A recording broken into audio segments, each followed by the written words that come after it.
दोस्तों, पीएचडी को लेकर हमारे मन में काफ़ी सारे सवाल उठते रहते हैं कि पीएचडी कैसे होगी, एडमिशन प्रोसीजर क्या होगा और क्या रेगुलेशन है। तो आज मैं बात करने वाला हूँ पीएचडी रेगुलेशन 2016 का, minimum standards and procedure for award of MPhil / PhD degree regulation 2016। तो इस वीडियो में अंत तक बने रहें और ये वीडियो पसंद आता है तो लाइक, कमेंट और मेरे चैनल को सब्सक्राइब करना ना भूलें। तो यहाँ एक मोस्ट इम्पॉर्टेंट चीज़ मेंशन है, वो है डेट की award of degree to candidate register for the PhD program on और after 11th July 2009 till the date of notification of this regulation shall be governed by the provision of UGC। तो इसमें क्या है कि जब PhD की जो number of सीटें हैं और कमेंसमेंट ऑफ एडमिशन है, उसका एडवर्टीज़मेंट यूनिवर्सिटी को देना बहुत ही ज़्यादा इम्पॉर्टेंट है। एटलीस्ट 2 नेशनल न्यूज़पेपर में उन्हें इसका एडवर्टीज़मेंट करना पड़ेगा, जिसमें से at least 1 shall be in the regional language as well as on the university website.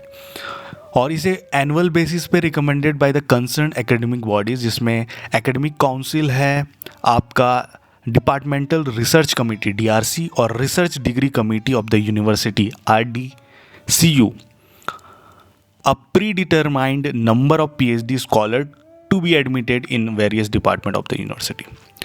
Reservation of the seat for SC, ST, OBC में नॉन क्रीमी रेयर और differently abled and other categories of candidates shall be as per the university norm. तो university norm और government of India के rules इसमें लागू होंगे और जो रिजर्वेशन पॉलिसी है वो डिपार्टमेंटल लेवल होगी।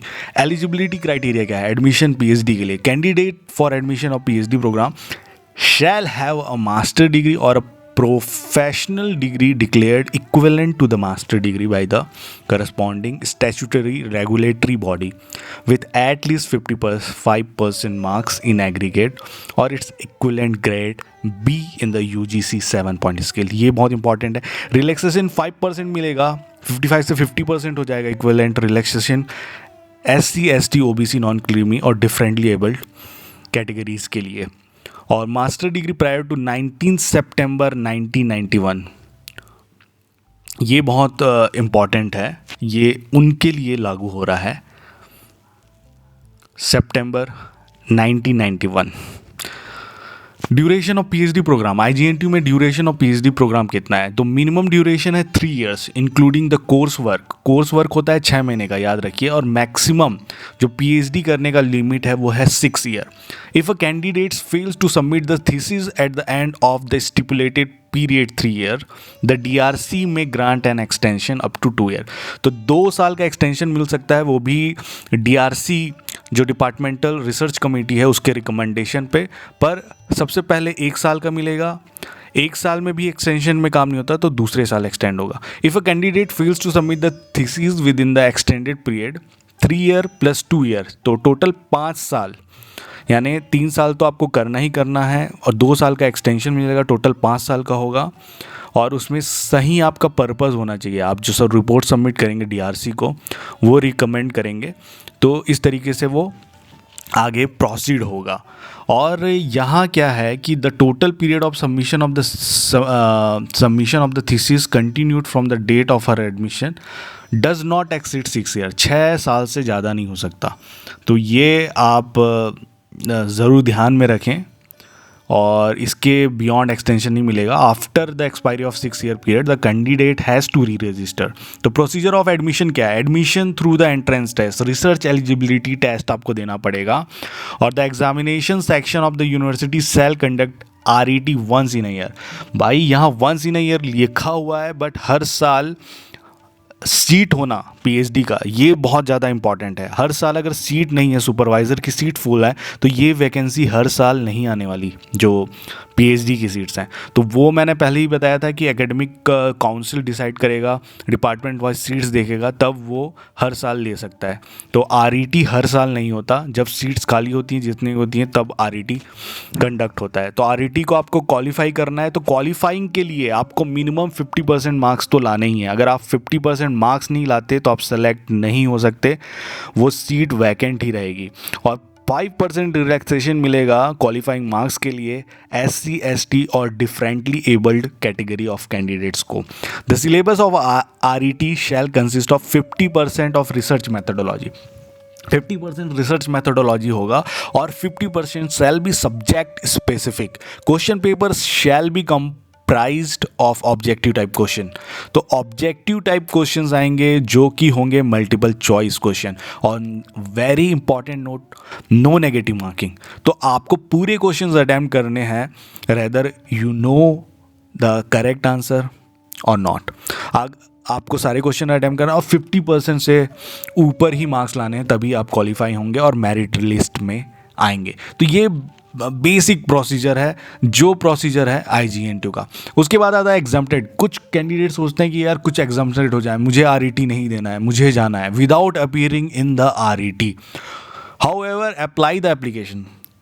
फिर भी कैंडिडेट को RET का फॉर्म भरना पड़ेगा, एप्लीकेशन देना पड़ेगा एग्जाम्प्टेड कैटेगरी में, और उन्हें वाइवा वॉइस और आपका पर्सनल इंटरव्यू में बैठना पड़ेगा, जैसे कि RET क्वालिफाइड कैंडिडेट्स को करना पड़ रहा है। और जो एग्जाम्प्टेड कैटेगरी में आते हैं वो ऐसे कैंडिडेट्स होते हैं जो national eligibility test, NET JRF, NET LS जो विदाउट फेलोशिप होता है, केवल लेक्चरशिप के लिए होता है, वो एलिजिबल हैं। GPAT, SLAT, इस तरीके के जो नेशनल लेवल के एग्ज़ाम क्वालिफाई करके आते हैं वो एग्जाम्प्टेड कैटेगरी में PhD में एडमिशन ले सकते हैं। अगर कोई कैंडिडेट रेसिपिएंट्स हैं कुछ फेलोशिप का, जैसे CSIR, AICT, UGC, DST, DRDO, DAE, ICMR, Ayush, तो वो भी एग्जेम्प्टेड कैटेगरी के अंदर आते हैं। उनका रजिस्ट्रेशन जैसे ही PhD में होता है तो उनको फेलोशिप शुरू हो जाती है जो स्पॉन्सर्ड होती है। A candidate working in the externally funded research project, जो जैसे JRF होते हैं किसी प्रोजेक्ट के अंदर आए हुए हैं, तो वो जो PI है उनका जो प्रिंसिपल इन्वेस्टिगेटर है, और जो उनको रजिस्ट्रेशन के बाद RET क्वालिफाई करने के बाद जब वो एग्जाम्प्टेड कैटेगरी में स्पेसिफाई हुआ है, तो वो दोनों की मदद से PI और जो सुपरवाइज़र अलॉट हुए हैं उसकी मदद से वो PhD कंटिन्यू कर सकता है। Qualified candidates from both category RET और exempted category will have to face personal interview and viva voice. The interview viva voice shall include discussion on whether the candidate possesses the competence for the proposed research, whether or not the research work can be suitably undertaken at the department, possible contribution of the proposed area of research to new additional knowledge. That is a very important point. और जो principal investigator होता है और supervisor, both are different और same भी हो सकते हैं। अगर आप किसी प्रोजेक्ट में आए हो तो वहाँ आपका प्रिंसिपल इन्वेस्टिगेटर है, बट आप जब रजिस्टर्ड होते हैं तो आप किसके अंडर जाते हैं, वो आपका सुपरवाइज़र है। दोनों सेम भी हो सकते हैं अगर एक ही कैंडिडेट है। दोस्तों, ये 2018 का मेरा ओमनीबस लिस्ट है जिसमें मैंने फर्स्ट रैंक हासिल किया था। तो ये एक एग्जांपल के तौर पे मैं आपको दिखाता हूँ जिससे आपको क्लियर हो जाएगा कि रेगुलेशन किस तरीके से काम करते हैं। तो जैसे कि पहले नंबर पे आप देख रहे हैं हर्ष यादव, जिसके मार्क्स हैं, टोटल मार्क्स 64 हैं।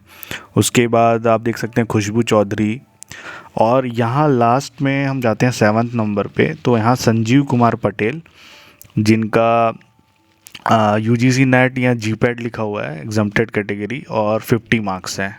ठीक है, ये मतलब एग्जाम्प्टेड कैटेगरी में भी हैं और ये RET में अपीयर्ड भी हुए हैं, तो उनका स्कोर कार्ड जनरेट हुआ है। तो ये जस्ट नेट 50 मार्क्स लाए हैं। तो मैंने आपको बताया था 50 या 50 से अबव, तो ये मेरिट लिस्ट में आएंगे। और जो आप स्कोर किए हैं उसके हिसाब से मेरिट लिस्ट तो बनेगी, बट यहाँ जो दीपिका सिंह का जो नंबर आता है 8th नंबर में, इन्होंने 48 मार्क्स लिए, तो ये एलिजिबल नहीं है, ये एडमिशन नहीं ले सकती PhD में।